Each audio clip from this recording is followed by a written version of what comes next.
Tú, hipócrita lector, con Christian Barnken. Un podcast original de Radio Pauta 100.5. Bienvenida, bienvenido, hipócritas lectores. Yo soy Christian Barnken, un hipócrita lector como ustedes. Este es el podcast Tu Hipócrita Lector, que se emite todos los viernes a las 7:30 en Pauta, pero también lo pueden escuchar en Spotify y buscarlo en la página de pauta.cl. Ustedes saben que el título, el nombre de este podcast, de este programa, viene de un poema al lector que Charles Baudelaire coloca al comienzo del libro Las Flores del Mal. En ese poema, el poeta Baudelaire se dirige al lector, lo interpela en algún momento y le dice algo así como: no te hagas el leso, tú, hipócrita lector, mi semejante, mi hermano. Toi, hypocrite lecteur, mon semblable, mon frère. Hoy día tenemos un hipocritísima lector, director, guionista de películas y series de televisión, Boris Kuercha. Boris, qué gusto de conversar contigo en este podcast. Cristian, para mí un honor estar aquí. Primero que nada, quiero decirte que me ha sorprendido gratamente descubrirte como escritor. Ya te seguí, te admiraba como director, guionista. Ustedes lo conocen bien. Las películas Sexo con Amor, ¿quién no la ha visto? El Rey de los Huevones, ¿quién no se ha reído en esas maravillosas películas? Hay una en cartelera. Hay una ahora en cartelera. En este momento. Sí, pues exactamente, que tiene que ver con la historia de alguien importante, que es para ti, que es Roberto Parra. Claro. ¿Ah? Estamos todavía en cartelera. Está en cartelera y en nuestra 9ª o 10ª semana, una cosa bien extraordinaria para una película chilena. Es absolutamente notable, pero también, y eso es lo que decía yo por lo menos he descubierto al Boris Kuercha, escritor, autor de la novela Santiago Quiñones, que es un personaje que va a estar en otras novelas: Perro Muerto, La sangre no es agua, una incursión en, ojo, la ciencia ficción, Electrocantes, ciencia ficción, Le Dernier Maillon, es la traducción de una novela, Los últimos eslabones, traducido al francés. Claro, esa es de que en español se llama Cama 32. La Cama 32 que tengo aquí en mis manos, que me costó encontrar en la librería porque se nota que tienes lectores porque tus libros se han agotado o los están imprimiendo con pocos ejemplares, pero no sé. Pasa con todos los libros, Las pasa lo mismo. Y quiero recomendar este libro, quiero que nos detengamos en algún momento sobre él. La verdad es que me ha encantado, me agarró de inmediato de la primera página. Bueno, un hallazgo. Sí. Boris Kuercha, ya muchos de ustedes ya lo deben estar leyendo. Vamos por parte, Boris. Vamos a hablar un poco de tu historia. Sí. Nieto de inmigrantes, por un lado un inmigrante croata, y también la Liguria tiene que ver contigo, con tu vida, ¿no? Mi abuelo paterno, a quien no conocí, venía huyendo de la Segunda Guerra Mundial. Y estudiaste en el Colegio Salesiano El Patrocinio San José. Sí. Quiero irme bien a la infancia y preguntarte cuáles fueron, porque además, interesante esto, tu mamá era profesora de castellano, por lo tanto, los libros tenían que estar dando vuelta por ahí. Y entiendo que recitaba poesía. No, todavía recita. Tiene 95 años y recibe, cuando le piden o no le piden, las recita igual. ¡Qué maravilla! Sí. No, como todos nosotros, nuestros padres, para bien o para mal, fueron grandes influencias en lo que somos actualmente.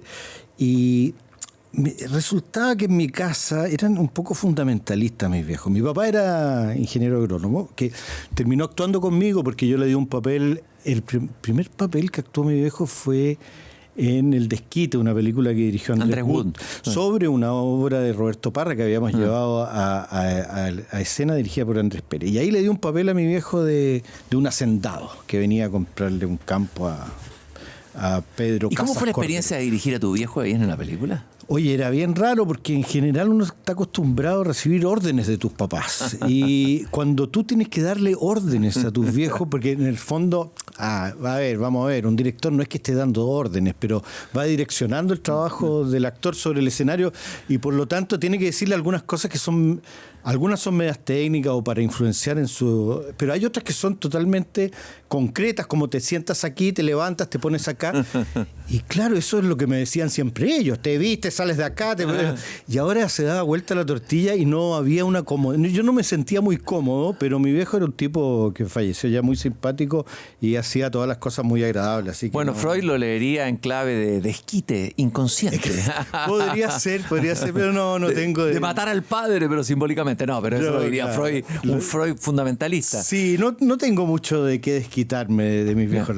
Pero era fundamentalista, volviendo al tema, porque no les gustaba la televisión. Mira, yo me comparo ahora como unos papás que no le dan celulares a los hijos. Hasta que no tenga 14 o 15 años, no van a tener celular. Hay muchos que son así ahora, ¿no? Hay otros que no, que le pasan el celular a los 2 años. O a los 6 meses. Yo veo en el metro guaguitas pero claro, que no saben caminar y están así con el dedito, pa, con la dopamina a tope. Entonces, esta situación de no tener tele era bien complicada porque uno llegaba al colegio y estaban todos hablando de cosas que uno intuía y tenía que... Una cosa que yo he acostumbrado a hacer cuando estoy perdido caminando, hago como que no estoy perdido. Como que me sé la calle y doblo con mucha seguridad en la otra esquina porque sé para dónde voy, aunque no tenga la más remota idea. Eso en general me pasa en la vida. Entonces también tenía que en el colegio como agregarme a las conversaciones.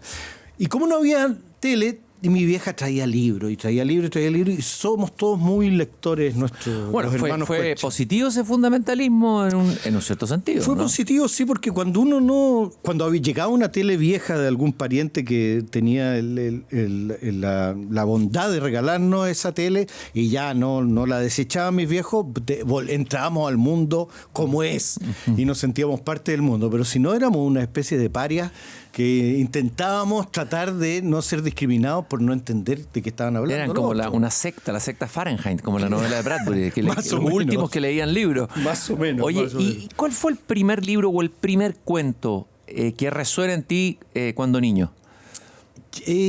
Mi mamá me lo tiene, incluso ella me decía, esto me regaló tu profesora de primero básico porque tú aprendiste a leer muy rápido, y era una historieta ilustrada, pero no cómics, sino que estos que tienen harto texto y por ahí algunos dibujos del zorro. El personaje del zorro, claro. Que existió esa revista, había una revista que era la revista del zorro. Pero esta era una tapa dura, más importante, así era un regalo de la profesora. Y ahí venía la historieta del zorro con texto en bastantes páginas sin dibujo, y luego venía ya alguna cosilla. ¿Y algún libro que te haya pasado a tu mamá, esta profesora de castellano, después de estos primeros libros de infancia, que te haya abierto la cabeza o te haya provocado algo distinto, nuevo? No, leíamos cosas muy variadas. Emilio Salgari, mi hermano mayor leyó demasiado Emilio Salgari, entonces anda puro viviendo aventuras. Y creo que se cree uno de los personajes. Pero no, yo creo que un poco más adolescente. Ahí yo soy de la época de los que leíamos a Cortázar o a Sábato, como que por ahí nosotros... Ahora, sí, antes, yo creo que en el colegio, un poco antes de eso, la literatura latinoamericana y... Rulfo, digamos, básicamente, y yo creo que Manuel Rojas. Por ahí. Claro, los cuentos como El vaso de leche o Hijos de ladrón, que para mí es la gran novela. ¿Qué gran novela? Para mí es la gran novela chilena. Se leía mucho. Ahora no me da la impresión que se esté releyendo mucho, y es una gran novela. Se leía en otra época. Se leía en el colegio. Otra cosa que leí en el colegio fue El Quijote, fíjate. Yo tenía un muy buen profesor de castellano. Espérate, ¿lo leyeron entero? ¿O lo leímos entero? Yo lo leí entero. Yo lo leí entero. ¿Y a qué edad lo leíste? ¿A cuarto medio, tercero medio? En media. ¿Y ahí qué te pasó ahí con la lectura del Quijote? Era una comedia, era una farsa. Es para reírse. Es para reírse. Lo primero que hay que hacer es reírse. Que Sancho le vomite en la cara a Quijote cuando está viendo un diente. Es todo para la risa. Por eso es un error cuando se enseña el Quijote, enseñarlo como una cuestión seria, con teoría. Eso me pasa. Lo primero que hay que hacer es reírse con el Quijote, pero a mandíbula batiente. Lo que me pasa a mí es que es una farsa. Sí, claro. Se está riendo de ciertos tipos que se creían no sé qué. Entonces, se está riendo de los lectores de novela caballería, que sería como reírse hoy día de los que siguen las series Netflix, o sea... Claro, exacto. De un cierto algo establecido. Y él los miraba desde otro lado con mucha ironía. Entonces me da un poco de risa cómo entra a la academia esto y se transforma como en el gran edificio de la literatura española. El comienzo, cuando en realidad, de alguna manera, es para reírse. Ahora, Boris, es cierto que todo lo que tú dices, completamente de acuerdo, y el gran placer del Quijote es reírse con él. Hay diálogos desopilantes, las conversaciones entre Sancho y Quijote. Pero yo creo que este es el caso de un personaje que se le escapa de las manos a Cervantes, tengo la impresión a mí. Puede ser, claro. Y empieza a irse por el lado contrario de lo que él pretendía, y se transforma en el símbolo de idealismo, de la pureza, claro, como que se le escapa. Absolutamente. ¿Ah? Pero es que hasta qué punto el autor es dueño de la obra, porque el autor sigue un instinto, algunos siguen una técnica más estructurada para construir lo que quieren y llegan a un resultado final, pero ese resultado final es independiente a ellos. Y ahí es lo que me pasa a mí con las películas, que resulta que uno hace una película, se saca la cresta y hace lo que uno piensa que debe ser la película. Después la muestra a pequeños círculos de gente y los resultados son muy disímiles. Incluso muchas veces son poco afectivos con la película algunas. Y resulta que de repente esa película sale, se encuentra con el público y es un exitazo. Entonces, en el momento en que empieza a existir la película es cuando se encuentra con el espectador. Y antes de eso es una pura preparación, es como que está en un laboratorio. Y no, entonces cuando sale y se encuentra con el público ya no te pertenece. Es lo que ocurre entre el público y ¿Te pasa algo parecido con los libros que has escrito? ¿Algún personaje que te haya escapado o se te haya ido un poco en las manos en el buen sentido de la palabra? Lo que a mí me pasa, porque yo, mi escuela es soy autodidacta, pero mi escuela son los guiones. Entonces yo primero escribí muchos guiones, desde chico que escribía, después me tocó por mi trabajo profesional. Y empecé a vivir de eso y a hacer los guiones que escribía. Estuve en los 80, escribí algunos guiones también de la serie. Siempre estuve escribiendo o corrigiendo guiones. Entonces, lo que me ocurre es que no me gusta cuando un guionista es voluntarioso. ¿A qué voy? A que el guionista se sienta con poder sobre los personajes. En el sentido que todo es una estupidez, porque obviamente tiene poder total, claro. Tiene poder total. Claro. Es que aquí quiero hacer un paréntesis, después volvemos al tema. Quiero contarte una anécdota de Roberto Parra que grafica mucho esto que yo intento decir muy torpemente. Y es la siguiente: estábamos haciendo el desquite, la obra de teatro. Entonces Roberto Parra vino a leernos la obra un día. Entonces la obra, a contarla muy brevemente, es una jovencita que está cuidando a una señora dueña de un latifundista, que sé yo, un esposo. El esposo es Pablo Casas Cordero, y esta señora está enferma y tiene una empleada que la cuida, ya, básicamente, que es Anita. Entonces esta señora le dice a Anita, le dice: mire, si yo me muero, usted váyase de aquí, porque mi marido es muy malo. Después la otra empleada de la casa le dice a Anita: mira, si se muere la patrona, tú ándate, porque Pablo Casas Cordero es muy mal. Después el del jardín le dice lo mismo. 5 o 6 personajes le dicen esto. Tate, la señora se muere. Pablo Casas Cordero va donde Anita y le dice: Anita, se murió la señora, ¿usted qué va a hacer? Y ella dice: yo me quedo. Y ahí Roberto Parra dice: esto es lo que me da rabia, dice. Esto me da rabia. Si ya todos le dijeron que se fuera, ¿por qué se queda aquí? ¿Cómo es posible? Y se enojaba. El personaje era sorprendido a él mismo. El personaje lo burló a él mismo, claro. ¿Por qué? Él no quería que ella se quedara. Entonces, ¿a qué voy? Eso es una gran lección, yo creo, para la literatura. Porque si tú tienes un control total, absoluto, te conviertes en un dios opresivo, como el creador, ¿no es cierto? Y matas la libertad del personaje, ¿no? Claro, yo creo, o sea, a veces me pasa a mí que el guionista da soluciones que pasan por encima de lo que el personaje haría. Entonces, no, hay que dejarlo, aunque el personaje se meta en problemas, aunque el personaje sea... ¿Y hay un método para eso, para conseguir que el personaje tenga libertad? ¿Tienes algún...? Yo lo asocio, y aquí podemos entrar en otra cosa, lo asocio a mi trabajo de actor, que yo ya no lo hago, pero empecé también siendo actor, y lo asocio a como la técnica de la actuación, que es básicamente tener fe en las circunstancias dadas. O sea, creer que lo que está pasando es verdad. Uno sabe que no es verdad, pero uno le da fe, le presta fe. Y dice: sí, estoy en este momento solo en una isla. ¿Qué voy a hacer? La verdad de las mentiras, como diría Vargas Llosa. Sí, la verdad de las mentiras. Ahora, tú sabes que estás en un set lleno de gente, pero tú le estás prestando verdad. Eso es como el niño cuando juega. Que va en un tren, que va en un caballo, que el palito de una pistola, después lo llaman a comer, deja el palito ahí, se volvió a hacer palito. Pero en el momento que era una pistola, era una pistola. Entonces, ¿qué pasa? Si el autor deja esa fe en las circunstancias dadas, hace lo que quiere con el personaje. Pero si realmente cree que el personaje es así, como en el caso de Santiago Quiñones, que eso es lo que me da pena a mí de él, como a Parra, porque Santiago Quiñones yo creo que era una buena persona, pero cada novela queda más destrozado que la otra.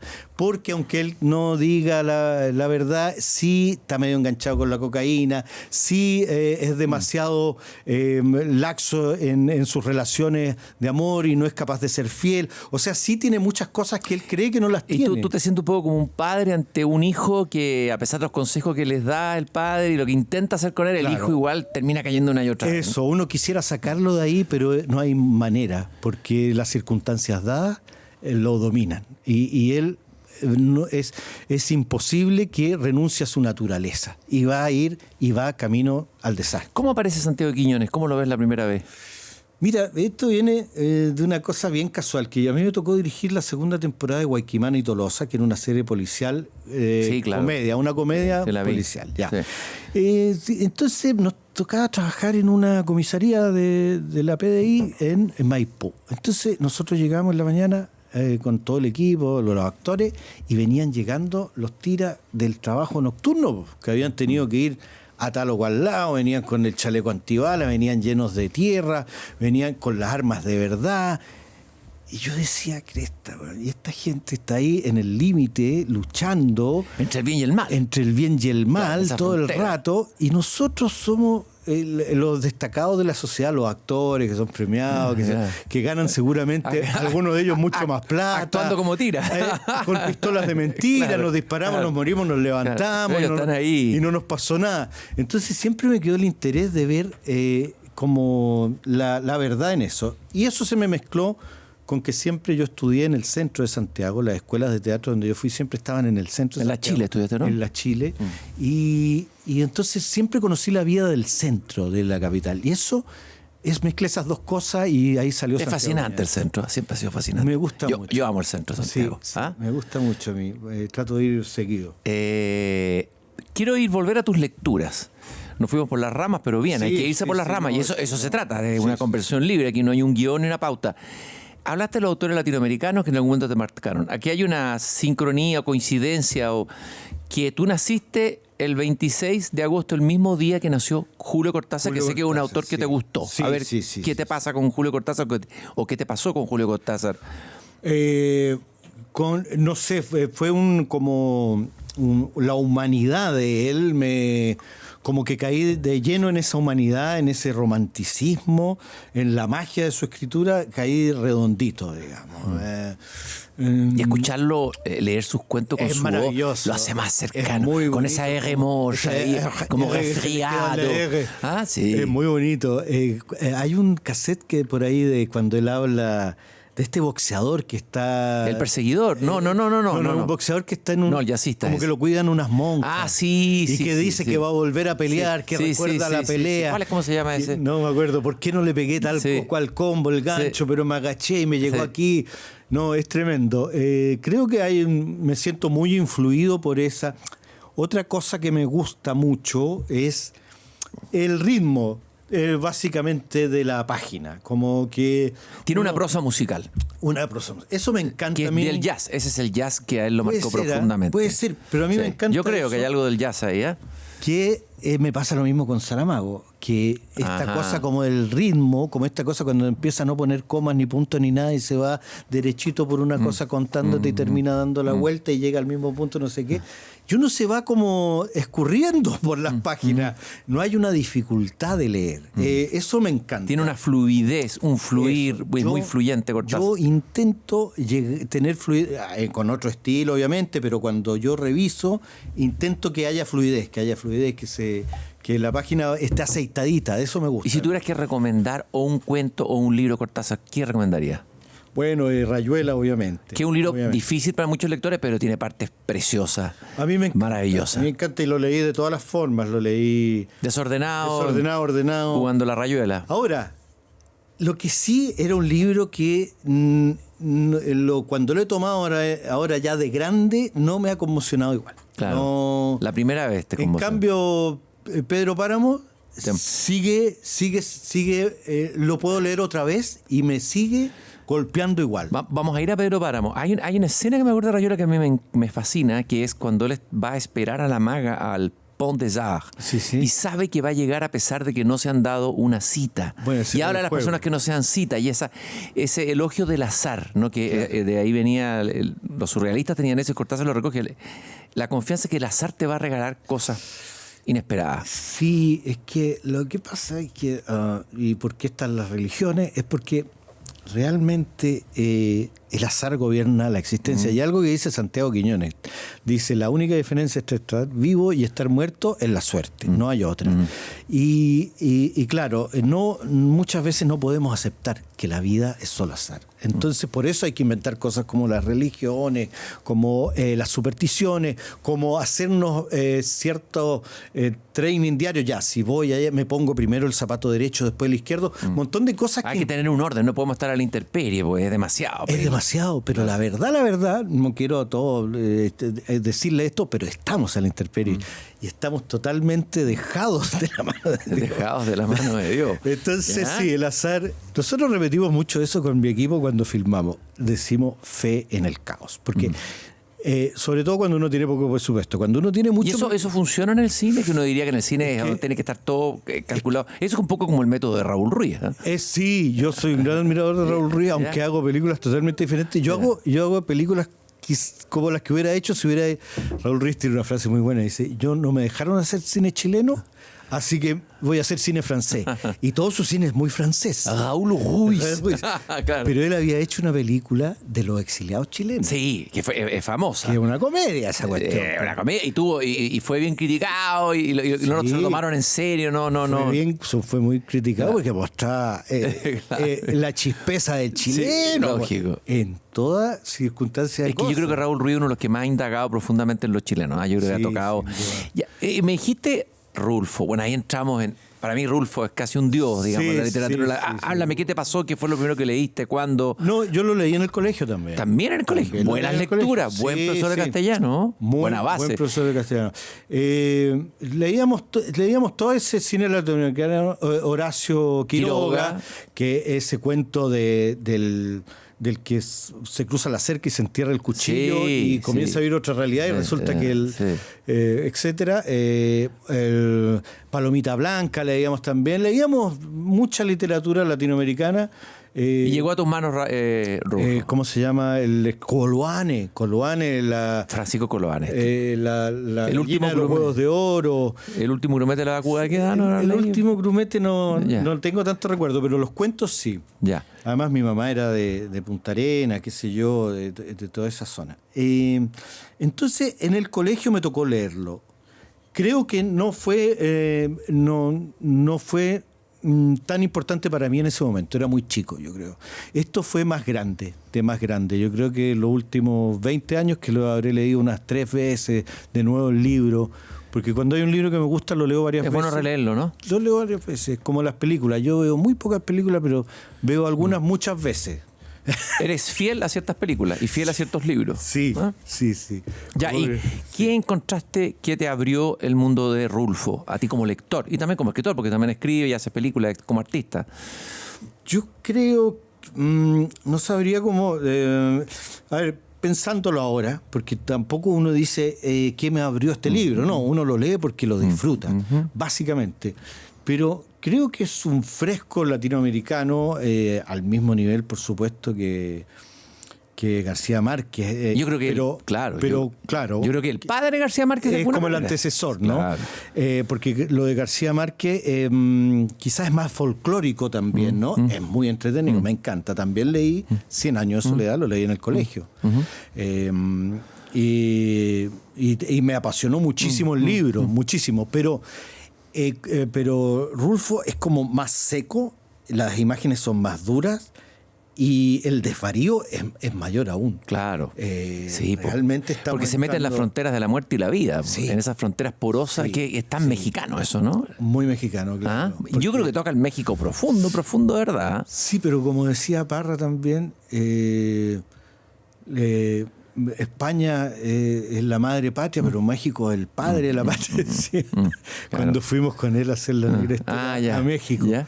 Este es el padre de la patria, es México. Si la madre de España, este es el padre, claro. porque tenemos una conexión con lo mexicano, no sé por qué. En Chile, ¿eh? En Chile. Por las películas antiguas y la música. Puede ser. ¿Te acuerdas puede que las ser, películas pero aquí- mexicanas se veían, eran furor acá y la música también? Aquí en el campo se escucha ranchera. Sí, la ranchera. Se escucha Esa es la ranchera, música chilena de campo, La claro. música chilena de campo es la ranchera. Claro. Y hay unos grupos alucinantes de ranchera en Chile. Estás escuchando un podcast original de Radio Pauta, 100.5. ¿Hay alguna imagen que te quede, Rulfo, resonando, una sensación, algo del libro?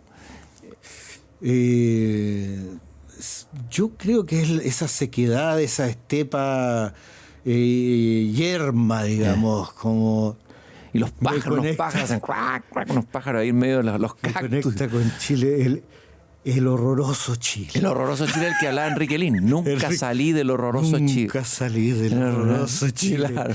A mí esa frase me llega también, Lin. Lin, si nos vamos un poquito a la poesía, Lin. Nunca salí del horroroso Chile. ¿Por qué no era que Lin no haya salido de Chile? No, sí salió. No podía salir. Era que no podía salir del ser chileno. Claro, exactamente. Claro. Oye, Bueno, Lin, Tellier. vamos a ir a la poesía. No sé, a ver, un poquito. ¿Eres lector de poesía? Era. Porque hace mal. Ya. Hace ¿En qué mal. sentido hace mal? A ver, Hace cuéntanos. mal porque yo creo que hay que cuidarse con la poesía. No hay, es como una especie de droga. No hay que leerla así. No hay que dejar un libro de poesía cerca de los Al niños. alcance por de ejemplo. cualquiera, no de cualquier poeta, ¿no es cierto? No, porque la poesía te lleva a desvaríos. ¿A la melancolía tal vez? ¿Te hunde en la melancolía o te lleva a la angustia o te hace tocar ciertas zonas del ser? Te hace empezar a vivir de manera poco racional. Y uno empieza a hacer lecera porque se empieza a entrar en estos mundos Sí, poéticos y se los claro. empieza a creer. Claro. Y hay que pagar el supermercado. Y con Evidente. poesía tú no vas a llegar No, a la cajera no. del supermercado y Ya, pero decirle, sin piececitos de niños, sudoroso de frío, que no veo, no cubre, Dios mío. Claro. Señor, son 50.000 pesos, Sí, te va a decir. claro. Oye, pero sin poesía tampoco sin poesía se pierde algo importante en la vida. Hay algo que se pierde sin poesía. Yo discrepo. Mira, yo sé que el arte es muy bonito, ¿Ya? pero no sé si es necesario. Ajá. ¿Ya? Sí. Yo creo que, fíjate que se puede vivir sin teatro, sin cine, sin literatura, sin música. Se puede vivir sin escuchar Ya. música. Ya. No se puede vivir sin otras cosas. Sin amor, amistad. Lo que pasa es que el amor tiene que ver con... También es peligroso. Po. Igual que la poesía. ¿A dónde te Bueno, puede llevar el amor? O sea, Esto que yo te digo es una provocación, Sí, lógico, obviamente. obvio, porque, me encanta, Porque me yo gusta. vivo de Sí, po. cosas sí, totalmente sí, etéreas, sí, como lo hacer sé. una película, Sí, qué sé yo. Sí. Pero fíjate que es totalmente plausible, porque es que me molesta un poco cuando los artistas se quieren poner en un lugar Como de superioridad. de superioridad moral. social o Eso, moral. claro. Y decir el arte. Sí, eso es cargante. Es un poco cargante. Sí, porque, lógico, estoy de acuerdo contigo. porque Pero Tellier decía... si no existiera música, pero hay hospitales, estamos más o menos salvados. Pero si solo hay música y no hay hospitales, estamos re mal. Desde luego. Entonces- Pero fíjate que hay poetas como Tellier. Porque ¿qué poeta y poeta? Decía, Tellier, la muy poesía bonito, es me un... encanta. Pero mira lo que decía Tellier. La poesía es un respirar en paz para que los demás respiren. Esa poesía es una poesía que hace bien. No es una poesía autodestructiva. Aunque Tellier, también... es que Tellier se destruía a sí mismo mientras escribía todo esto. Es bien... Pero su poesía es bendita. Yo encuentro que Sí, no es maldita. me encanta. Cuando leía poesía, leía Tellier, me encantaba. Dejaste definitivamente de Dejé, leer no, poesía. yo Algo no te leo. pasó ahí, po. O vas a tener que Sí. hacer como aquí el psicoanalista, tenés que entrar en el diván. No, yo no puedo leer poesía porque me empiezo a ir Te toca algo muy profundo. Me voy a mundos invisibles y Claro. empiezo a olvidarme de llegar a las citas de las entrevistas. Claro, por estar leyendo un poema en la esquina. Me olvido que hay que pagar a final de mes las cuentas, porque la poesía te invita a una vida desordenada. Yo no sé, me pasa a mí. No, muy respetable. Pero te está pasando. Uy, me recordó la historia de Tolstoy. Tolstoy, por ejemplo, no soportaba la música. Y entró una vez, estaban tocando un concierto de Beethoven, la sonata Kreutzer, y se volvió loco, se levantó y se fue.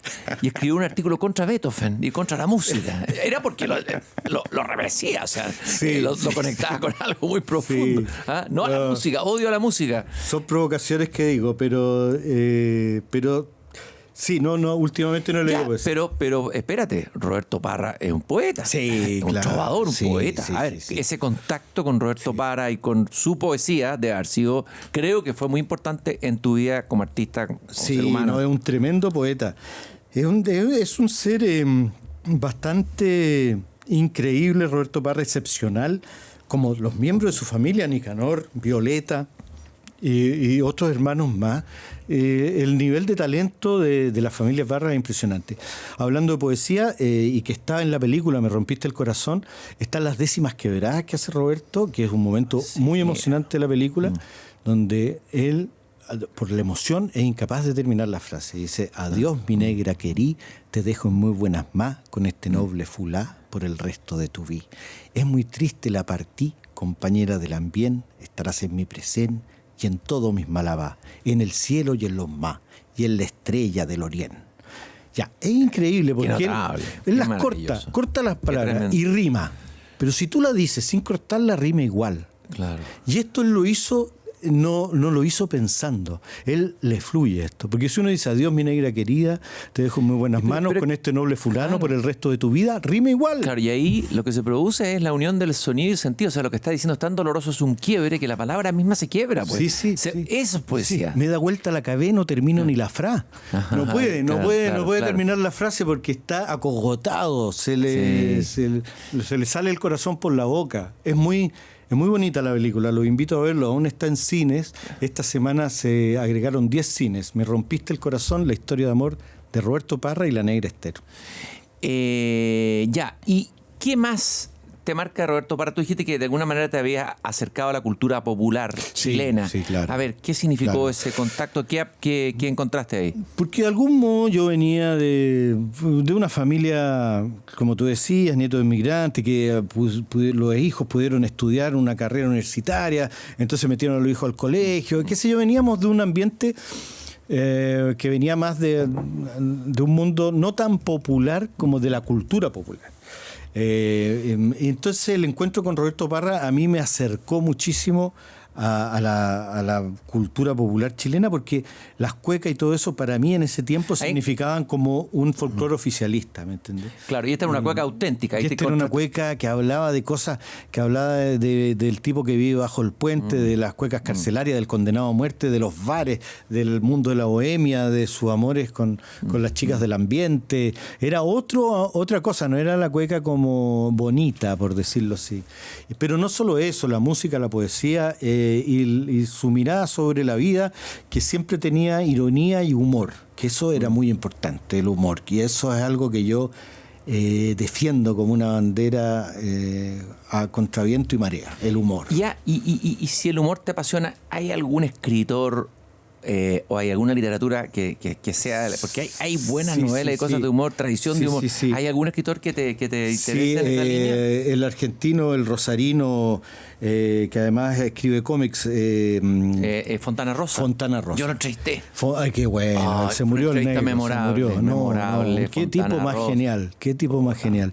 Él tiene unas novelas buenísimas. Muy buenas, muy tiene interesantes. Unas novelas, tiene cuentos cortos. Sí.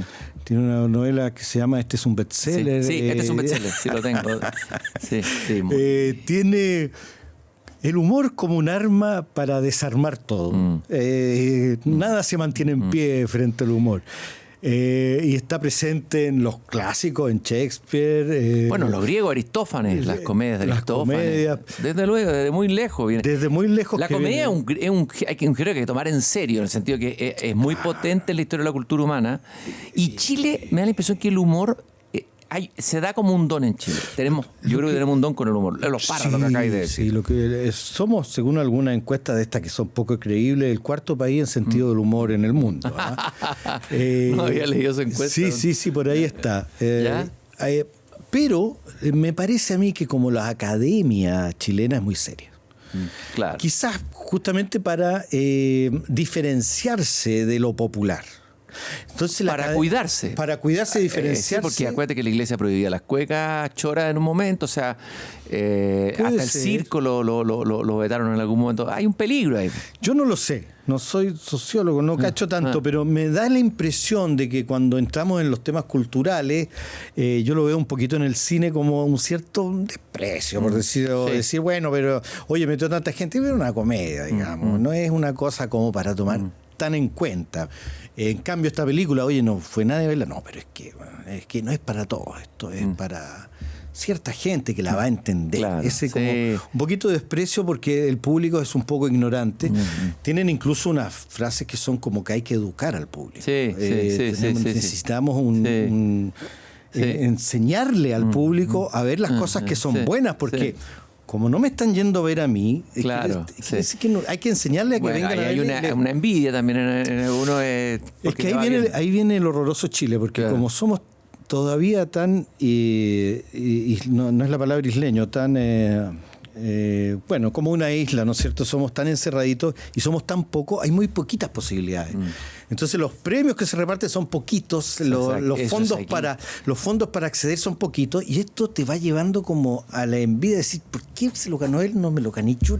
Bueno, yo cité, en este mismo programa parece que cité una anécdota de un premio nacional, un pintor famoso, gana el premio, no bastó, y empiezan los ataques anónimos por las redes a destruirlo. Y yo lo llamé para solidarizar, porque encontré terrible. Y me dijo, Cristian, no te preocupes. Lo que pasa es que en Chile hay una esquina y 3 putas. Hay solo una esquina y 3 putas, o sea, compitiendo por la misma esquina. Es difícil. Somos un país que todavía tiene cierta emergencia más importante y que resolver. Pero entre broma y broma, la verdad asoma. Sí, es complejo. Pero a lo que yo voy, creo que tiene que coexistir todo, y todo tiene el mismo valor. No creo yo, al contrario, creo que y es tan difícil hacer una película, entrando en el tema del cine, y siempre defiendo esto, cada uno tiene derecho a hacer la película que quiera. Y si alguien se quiere tirar con la comedia, y si alguien quiere hacer la historia de su ombligo, tiene todo el derecho, porque es tan difícil llegar a una sala de cine con una película que cada uno que hace una película, yo chapo. Y es casi un milagro a veces. Es casi un milagro. ¿No es cierto? Oye, vamos a volver un poquito a la literatura, y quiero ir por la beta tuya de ciencia ficción. Dije que estaba esta novela Cama 32, que la he disfrutado mucho. La vamos a comentar. Sí. Pero sé que hay un libro que te gustó, por ahí me lo contó un pajarito, que es, algunas, deben haber otras. ¿Sueñan los androides con ovejas eléctricas? Claro. De Philip Dick, ¿no es cierto? Entiendo que es un libro que te gustó mucho, y que parte con esta frase: una deliciosa y sutil descarga eléctrica activada por la alarma automática del climatizador de ánimo situado junto a la cama despertó a Rick Descartes. Así parte. Qué lindo. No, tremendo. Un autor excepcional. Claro, yo a través de él, bueno, yo leía mucha ciencia ficción. Eso sí me marcó mi infancia. La ciencia ficción más clásica, Bradbury. Bradbury es grande, ¿eh? Sí, muy impresionante. Isaac Asimov. Claro. Yo Robot. Las leyes de los robots y todo eso. Eso sí no lo leía en el colegio. Esos eran libros que traía mi mamá. Que eran libros más de libros de viejos, qué sé yo, que estaban ahí. Pero me ocurrió a mí cuando empecé a escribir las novelas negras, yo empecé por el cine a escribir las novelas negras. O sea, me inspiré en el cine. Y la película que es la adaptación, que es Blade Runner, de la adaptación de Sueñan los androides con ovejas mecánicas, fue una de las películas que más me impresionó como para escribir una novela policial. Después vi muchas novelas policiales. Vi una francesa que dicen que inaugura el género negro, que se llama Rififi, que un tipo que sale de la cárcel y quiere hacer una vida honrada y no puede, vuelve y termina muerto. Y mucho cine de los 60, 70 policial norteamericano, que es increíble.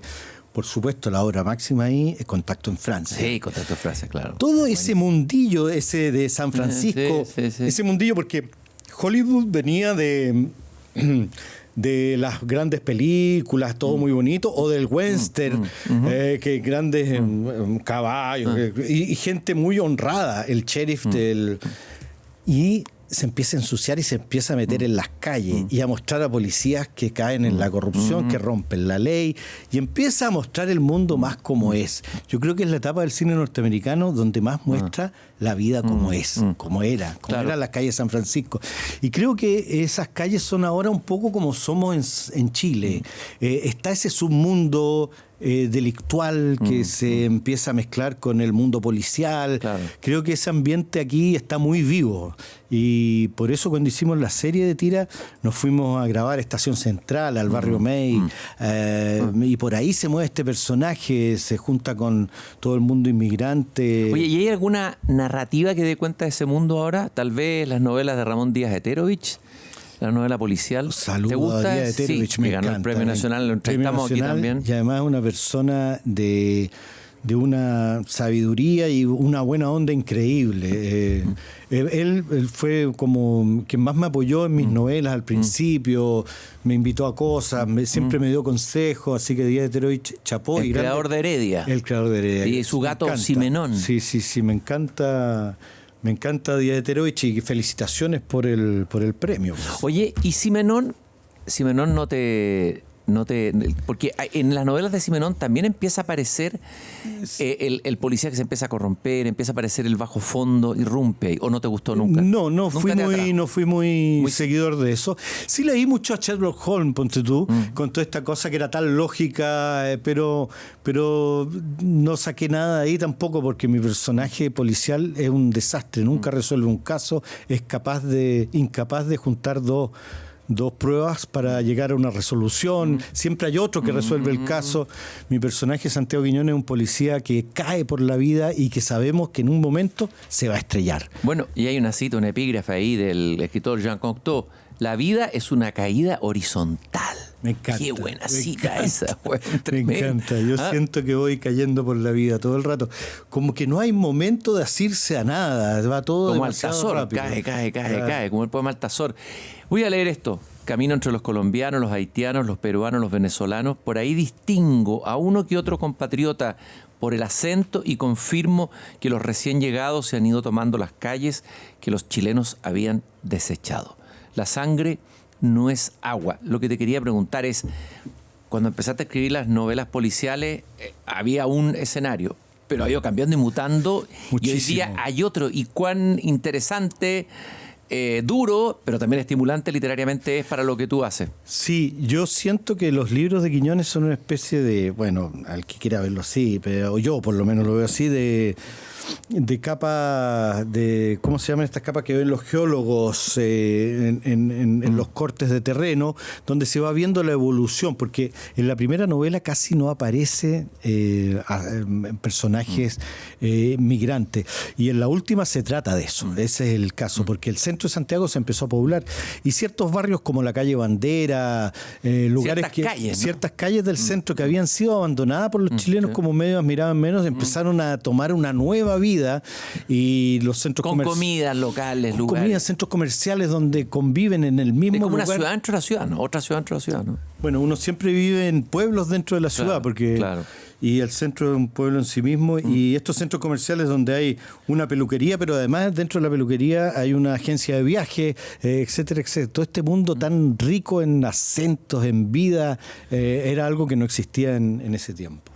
Oye, vamos a esta novela Cama 32. Yo sé que ya te quedan pocos minutos porque tienes un compromiso, así que seguiríamos conversando, que la he estado leyendo, que también tiene un muy buen comienzo. No hay copia, fue todo lo que me dijo Lucio cuando puso en mi mano un montón de trapos sucios donde traía envuelto a Neurón.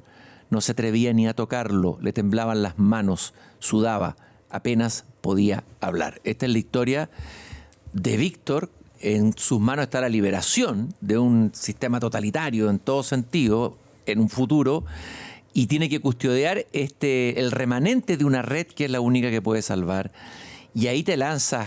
A ver, háblame de tu experiencia con este texto.